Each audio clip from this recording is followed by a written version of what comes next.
Newcastle United 4, Aston Villa 0. What a result in the end. Rubbish first half, clinical second half. Miggy Wonder goal. I think we're third top. Cannot believe how well we're doing. What a superb match. Absolutely loved it. But unfortunately in this video I'm asking one or two tough questions about what happened at the end of the Everton game 9 or 10 days ago, when there was some flare-ups and fireworks being thrown and all sorts of carry-on going on. You're going to find this video really interesting. There's one of the things I've uncovered that you're probably going to feel a bit uncomfortable about, because there are usually two sides to every story. Anyway, get into the video, let us know what you think at the end. It's coming up. Welcome back to my channel, Tyneside Life. My name is Eddie, and first of all, I take no pleasure in doing a video like this. I do videos about how brilliant Newcastle is, how friendly the people are, how safe it is for visiting fans. So I take no pleasure in this particular video. And I have to say from the outset, if you're only interested in hearing one side of a story, this is not the channel for you or the right video. If you're only interested in watching, hearing and reading articles that just support and reinforce your pre-held beliefs and opinions, this is not the video or the channel for you, because I try and take as much of a rounded look as I can when I do my videos. And this video is no exception. I was pretty distressed about what I heard on Barrack Road here behind me. You can see the Aston Villa away coaches here.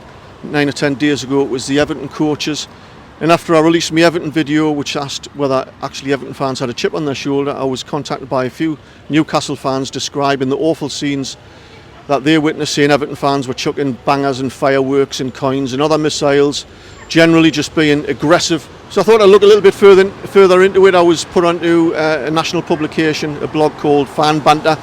I read their article, which was headlined Everton hooligans attacking Newcastle fans, women, kids and police officers, and I had a load of tweets on there from Newcastle fans expressing their views of what they've seen themselves. And it makes for pretty disgusting reading in terms of the Everton fans. I'll put some up on the screen now as I'm talking. There was also some video footage, short clips, although you don't actually see anything really supporting what's described in the article. It really, my heart went out when I saw women, and that dad in particular, who was with his kid. He's trying to shield him. You could see in the kid's face he was really quite distressed. But I started to look a little bit deeper on one particular video that I'm going to show now. It actually shows one of the Everton coaches being pelted with missiles. You'll miss it if you just watch it in normal time. You have to really keep a close eye out and then slow it down frame by frame. You'll see on 2 or 3 occasions one of the Everton coaches was being pelted with what looks to be bangers from, I would assume, Newcastle fans. Of course, you can see police dogs corralling Everton fans. They're not corralling Newcastle fans. So I wasn't there. I didn't see exactly what was going on. It probably went on for quite a few minutes. There'll be little segments of things going on. It won't be clear cut. It'll be quite complex. But clearly this wasn't just one-sided. And actually that's reflected in some of the comments I've received from Everton fans who were appalled at Newcastle fans, describing Newcastle fans throwing coins at them during the match, waiting for them after the match, and Newcastle fans generally being aggressive and abusive on Barrack Road. When you look at the tweets from Newcastle fans on that, the shots I've just shown you, I've got no reason to doubt the legitimacy, the honesty or the authenticity of those accounts, what these fans saw. I would have to accept that's exactly how the Everton fans were behaving. And I have to express my personal opinion on this. You know, if young males are going around in packs, kind of under the banner of claiming that they're tough and hard, and they're indiscriminately throwing objects and coins and fireworks and bangers into groups of other people, you're not tough, you're not hard, you're not courageous, you're the opposite. You're weak, you're deeply insecure, you're cowardly, you're pathetic. And it just puts a stain on football generally. You know, it doesn't matter what colour which colour your club is. Any fan that goes around in packs, behaving like this, using weapons, throwing missiles, you're a disgrace and you're pathetic, and it has to stop. Yep. So I've just bumped into Rob Rubenstein. Rob, how are you feeling? Yeah, good. Good morning. A little bit wet out today, but excited for the game. Hoping we'll get a win. Yeah, me too. I'm going for a 2-0 victory now. I said in the intro for my video, I take no pleasure in this video actually, because I'm talking about whether football violence and hooliganism is on the rise again, especially in light of what happened against Everton 9 or 10 days ago, where it appeared on the face of it Everton fans were behaving appallingly. I was wondering what your views are on that in broad terms. Yeah, it's not good. Some of the videos coming out are really poor. For me, generally, keep away from it, to be honest. I mean, I left the game, I know where they were going to be, I seen the police, just walked the other way and just went down the big market, had a few drinks that way. But some of the videos that are coming out, especially when children and families are involved, walking away from the game, we want to make this place a safe environment. This is our stadium in the city centre, this is our second home, and people are coming to visit.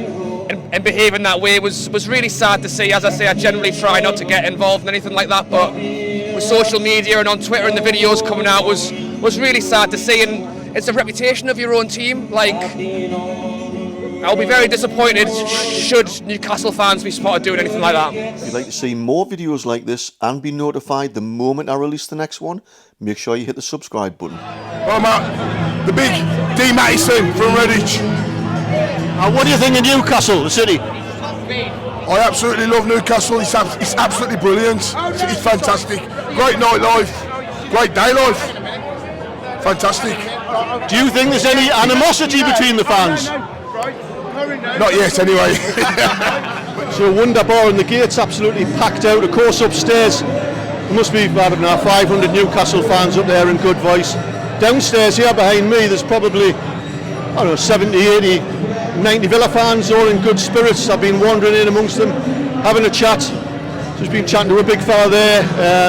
He doesn't think there's any animosity between the fans, and it's lovely to hear that. Everybody's in good spirits, and that's good to see. So I've got Carl and Lisa here who live in Birmingham. You've been living together, or been together for 16 years. Yeah, but you're a Villa fan, Carl. And Lisa, you're a Newcastle fan. Yeah. I'm in the gods. Give me the story. I'm in the gods. With the Villa fans. Oh yeah, level 7. Yeah. My mum and dad were born in South Shields, so they moved down to Birmingham for work, and I was born in the Midlands. Right. So, but I'm still a Newcastle fan, so is my son a Newcastle fan. We're all Newcastle. Are you going to be having a domestic later on? Yeah, we're stopping in a B&B in South Shields. I've already told him he's not coming in if they I ain't win. staying on the dunes. No chance.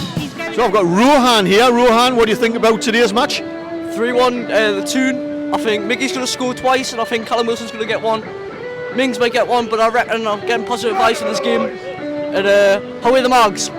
So I just had some interesting crack there. I've been chatting to a police officer who obviously doesn't want to go on camera or be named anything like that, but they were present for the Everton game afterwards, and there is a belief that some problems are being caused by kids who are coming from the West End estates up by the Black Bull Stanhope Road area, who are coming down after the match and causing problems for away fans, like throwing bangers.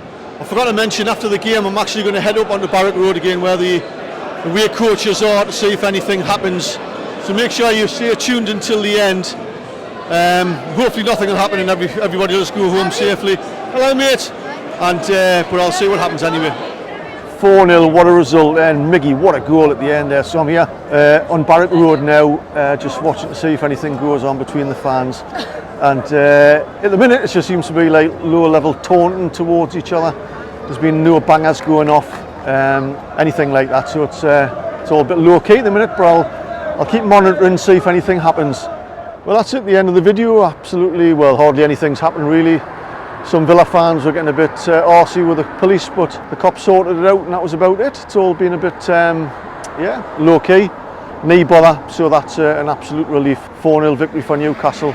I'll quickly say the first half is one of the worst halves I've seen this season. Second half was one of the most clinical second halves I've seen this season. Miggy's goal, what a screamer, absolutely superb. I think we're third top. Can't believe how well we're playing now. Chuffed a bit anyway. I hope you liked the video. It's raises some questions. Things aren't always as it seems in what people write on blogs and put on YouTube videos. There's usually two sides to a story.